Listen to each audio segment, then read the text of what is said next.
মই আজি বিহুৰ দিনা আকৌ এটা ভাল খবৰ দিছো। নমস্কাৰ বন্ধুসকল, welcome to my YouTube channel Assamese government job. এই মুহূৰ্তত আপোনালোকৰ বাবে কেইবাটাও গুৰুত্বপূৰ্ণ ঘোষণা আহিছে। মুখ্যমন্ত্ৰী মহোদয়ে পুনৰ আপোনালোকৰ যিটো অসম চৰকাৰৰ আণ্ডাৰত মুকলি হৈছিল ADRE গ্ৰেড 3 আৰু গ্ৰেড 4, লগতে আছাম পুলিচ, লগতে আপোনালোকৰ টেটৰ যিসমূহ টিচাৰৰ নিযুক্তি আছে, লগতে আপোনালোকৰ সকলোখিনি অসম চৰকাৰৰ যিটো আণ্ডাৰ 32,000তকৈ অত্যাধিক পদ ওলাইছিলে, সেই চাকৰিখিনিৰ আপোনালোকৰ ইণ্টাৰভিউসমূহ কেতিয়া হ'ব সেই কথা ঘোষণা কৰিলে। পুনৰ আপোনালোকৰ ইণ্টাৰভিউ ডেট মুখ্যমন্ত্ৰী মহোদয়ে চেঞ্জ কৰি দিলে। এতিয়া ইণ্টাৰভিউটো আগতে হ'ব নে পিছতে হ'ব, মুখ্যমন্ত্ৰীয়ে কি ঘোষণা কৰিছে ভাল খবৰো দি দিলে। মুখ্যমন্ত্ৰী মহোদয়ে কি ঘোষণা কৰিছে মই আপোনালোকক সম্পূৰ্ণ বাইটটো দেখাই দিম। তাৰ আগতে মই আপোনালোকক ক'ব বিচাৰোঁ যে আপোনালোকৰ যে চেনেলটো নতুনকৈ আহিছে তেন্তে চেনেলটো ছাবস্ক্ৰাইব কৰি দিব পাৰে, কিয়নো ছাবস্ক্ৰাইব কৰিলে সদায় আপোনালোকৰ ৰেগুলাৰ আপডেটসমূহ পাই থাকিব জব ৰিলেটেড।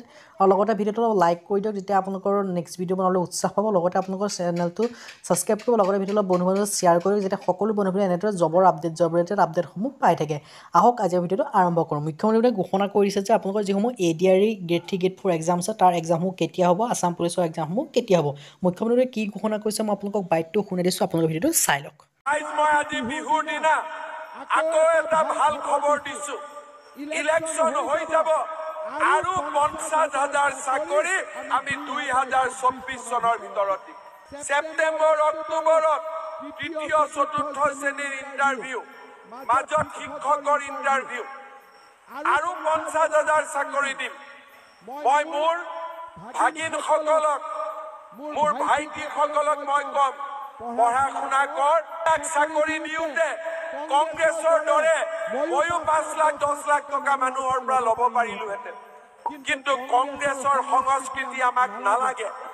আমি এখন নতুন অসম বনাব খোজো আৰু সেইকাৰণে আজি দুখীয়া আৰু মধ্যবিত্ত ল'ৰা ছোৱালীয়ে চাকৰি পাইছে। ৰাইজ, মই আজি বিহুৰ দিনা আকৌ এটা ভাল খবৰ দিছো। ইলেকশ্যন হৈ যাব আৰু 50,000 চাকৰি আমি 2024 চনৰ ভিতৰত দিম। আৰু 50,000 চাকৰি 1 লাখৰ প্ৰতিশ্ৰুতি আছিল, 1 লাখ হৈ গ'ল। এতিয়া আৰু 50,000।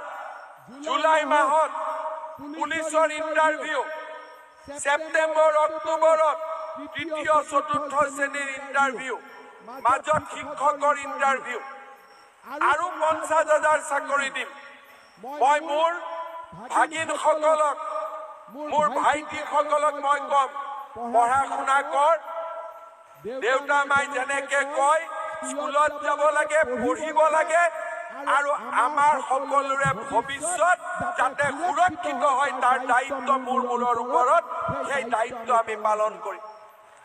শ্ৰদ্ধাৰ ৰাইজ, বহুত ল'ৰা ছোৱালী আছে চাকৰি নকৰে, ব্যৱসায় কৰিব খোজে।